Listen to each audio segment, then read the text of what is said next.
এক প্লেট গরম ভাতের সাথে যদি এরকম একটা বোয়াল মাছের ভুনা হয় তাহলে কেমন হয় বলেন তো। রেসিপিটা দেখেই কেমন যেন ক্ষুধা ক্ষুধা লাগছে না, মুখে পানি চলে এসছে। তাই আর দেরি না করে চলেন আপনাদেরকেও শিখে দিই রেসিপিটা। যে যার পছন্দ মতো সাইজ করে মাছটাকে কেটে নিতে পারেন। আমি আমার পছন্দনীয় সাইজ করে কেটে নিয়ে মাছটাকে ভালো করে লবণ দিয়ে ধুয়ে নিয়েছি। এবার মাছে অল্প একটু হলুদ আর লবণ দিয়ে অল্প আছে মাছটাকে ভেজে নিব, যাতে করে শুধু কাঁচা গন্ধটা চলে যায়। দুই পাশটা খুব ভালোভাবে ভাজা হয়ে গেলে আমি নামিয়ে নিচ্ছি। মাছ ভাজা তেলের মধ্যেই আমি 1 কাপ পরিমাণ কাঁচা পেঁয়াজ দিয়ে দিয়েছি আর অল্প একটু টমেটো কুচি দিয়েছি। এবার ভালো করে নেড়েচেড়ে নিতে হবে কাঁচা পেঁয়াজের গন্ধটা যাওয়া পর্যন্ত। গন্ধটা চলে গেলে আমি পেঁয়াজে অল্প একটু পানি দিয়ে নেব, কারণ শুকনো মশলা দিলে পেঁয়াজ আর তেলটা পুড়ে যায়।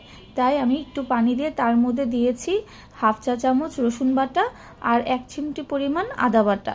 মশলাগুলো দিয়ে আমি ভালো করে একটু নেড়ে মাখিয়ে নিব। তার মধ্যে এবার দিব আরও একটু টমেটো কুচি আর পছন্দ মতো মরিচ গুঁড়া আর হলুদ গুঁড়া। আপনি ততটুকুই ঝাল দিবেন যতটুকুনি আপনি খেতে পারবেন। আমি আমার টেস্ট বাড অনুযায়ী মরিচ গুঁড়া দিয়েছি।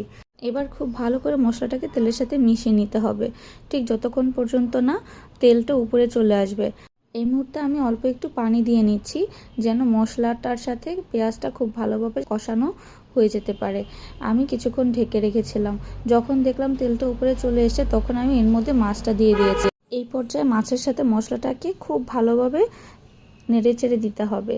এমনভাবে নাড়তে হবে যেন মাছটা ভেঙে না যায়, কারণ মাছটা এই মুহূর্তে অনেকটা নরম আছে।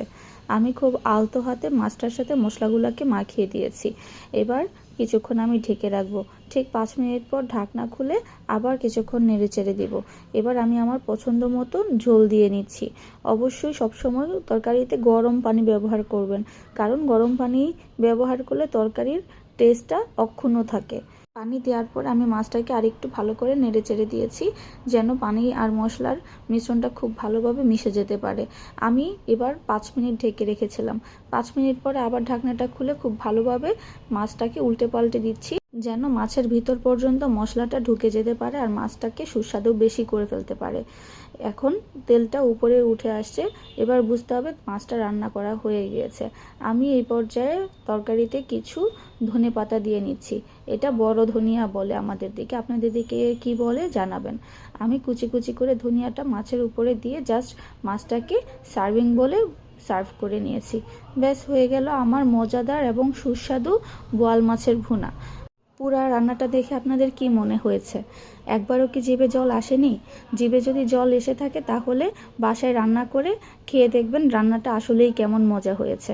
এরকম তেল চুপচুপে 1 পিস মাছ দিয়ে 1 প্লেট গরম ভাত হলে আর কিছু কি দরকার হয় বলেন তো?